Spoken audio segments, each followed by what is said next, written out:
இதை படிக்கலாமா இல்லை இதை படிக்கலாமா? இப்போ உங்க மைண்ட்ல ஒரு கன்ஃபியூஷன் இருக்கும், எந்த டெக்கை படிக்கலான்னு.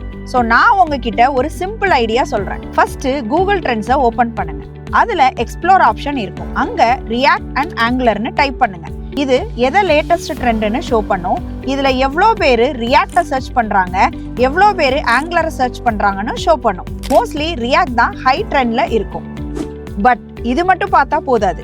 லிங்க்டின், நௌக்ரி, இண்டீட் மாதிரி ஜாப் போர்ட்டல்ஸ்ல டைப் பண்ணுங்க ரியாக்ட் டெவலப்பர், ஆங்குலர் டெவலப்பர்னு. அதுல எவ்வளோ ஜாப் ஓப்பனிங்ஸ் இருக்குதோ அதை பார்த்து டிசைட் பண்ணுங்க. ரியல் வேர்ல்டுல எதுக்கு டிமாண்ட் ஜாஸ்தி இருக்கோ அதை படிக்கிறது தான் நல்லது. ஸோ உங்க கோல் என்னன்னு பார்த்து ஜாப் ஸ்கோப்பை செக் பண்ணிட்டு ரியாக்டா இல்ல ஆங்குலரான்னு டிசைட் பண்ணுங்க. இந்த மாதிரியான டெக் அப்டேட்ஸ்க்கு எங்க பேஜை ஃபாலோ பண்ணிக்கோ.